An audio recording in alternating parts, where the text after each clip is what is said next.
नमस्कार साथियों, जीगूगा अकादमी पे मैं सुचित सिंह फिर से आपका एक बार हार्दिक स्वागत करता हूं। उम्मीद है आप बहुत अच्छे होंगे। जैसा कि हमने वर्णमाला चैप्टर 1 में आपको मैंने बताया था कि भाषा की उत्पत्ति कहाँ से हुई है, हिंदी शब्द कहाँ से आया है, इस पर हमने चर्चा किया था। आज तो भाषा तो हमने समझ लिया, लेकिन आज हम जो है लिपि पे समझेंगे। लिपि क्या है, ये परीक्षा में प्रायः पूछी जाती है। लिपि क्या है तो इसी पर हम चर्चा करेंगे। तो आइए देखते हैं लिपि। हम भाषा को व्यक्त करने के लिए जिस अक्षर का प्रयोग करते हैं, जिस सांकेतिक अक्षर का प्रयोग करते हैं, हम भाषा को व्यक्त करने के लिए जिस, हमने यहाँ लिख दिया सांकेतिक, सांकेतिक मैंने लिख दिया है सांकेतिक, मतलब कि हम कैसे पहचानेंगे कि यह अ है, यह आ है, यह क है, वो उसका माध्यम क्या है, लिपि। लिपि के द्वारा ही हम किसी शब्द को पहचान सकते हैं। जैसे कोई जाता है वो ये है, वो ये है, उनकी कोई एक पहचान होती है। ऐसे ही लिपि क्या है, भाषा अक्षरों की पहचान कराता है। तो मैंने क्या कहा कि हम भाषा को व्यक्त करने के लिए जिस सांकेतिक रूप का प्रयोग करते हैं उन्हें लिपि कहते हैं। फिर आइए देखें हमारी लिपि कौन सी है।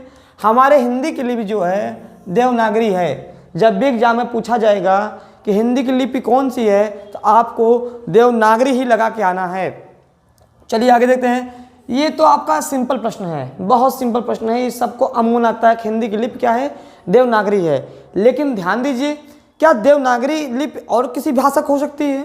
शायद आपको पता हो, शायद न पता हो, शायद कुछ पता हो। ये 3 प्रश्न आपके सामने आते हैं। तो आज मैं एकदम एग्जैक्ट बता दूंगा कि देवनागरी लिपि आप कभी भी एग्जाम में गलत करेंगे ही नहीं, ये मेरा वादा है। मैंने क्या कहा कि देवनागरी लिपि क्या है, हिंदी की लिपि है। हिंदी के अलावा देखिए, ध्यान दीजिए, देवनागरी लिपि हिंदी के अलावा और किस भाषा में बोली जाती है? ध्यान से सुनिए, संस्कृत में। ये मुझे पता था कि आपको हो सकता हो पता हो कि संस्कृत में भी देवनागरी लिपि का प्रयोग होता है। ये ध्यान दीजिए, इंपॉर्टेंट है। महाराष्ट्री, नेपाली, ये बहुत इंपॉर्टेंट है, ध्यान दीजिएगा। मैं इसको से बना दे रहा हूँ ताकि आपका जो है बहुत समझ में आए इस चीज़ को।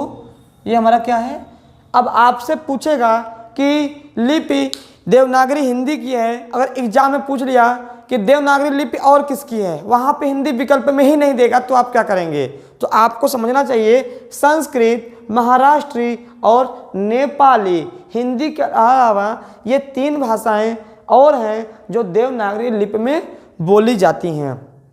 उम्मीद है आपको समझ में आ गया होगा।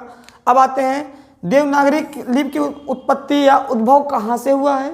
बहुत प्रश्न पूछा जाता है।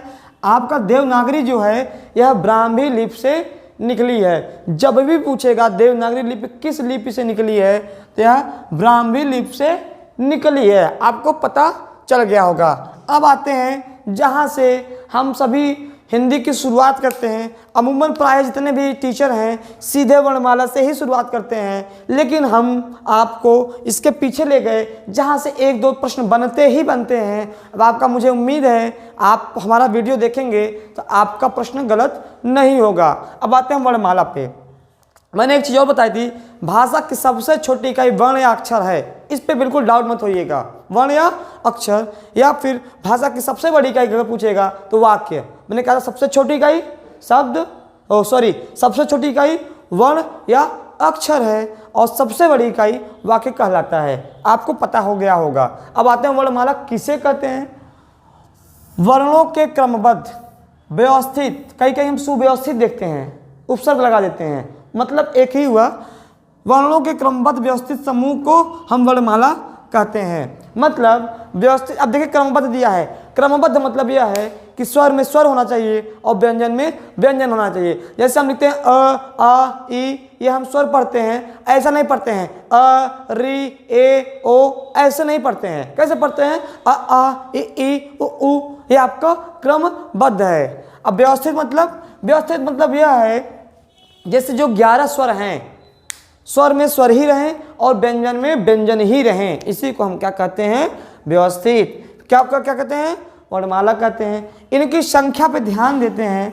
इनकी संख्या टोटल 52 है। जब भी आपसे पूछेगा वर्णमाला की संख्या कितनी है, तो आप किसके साथ जाएंगे? 52 के साथ। स्वर और व्यंजन मिला के टोटल 52 है। हम आगे चर्चा करेंगे कि यह 52 कौन कौन से हैं, हम आगे चर्चा करेंगे।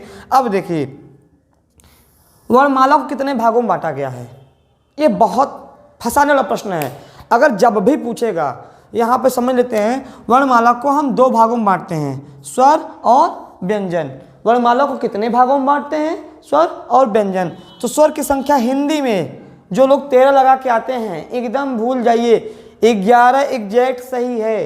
हिंदी में जब भी पूछा जाएगा कि स्वरों की संख्या कितनी है तो 11 के ही साथ रहना है। कोई चाहे आपको बंदूकों से हटा दे, लेकिन 9 या 13 नहीं होना है, 11 ही होना है। और व्यंजन टोटल 41 हैं, 41 और 11 मिला के आपके 52 हो गए।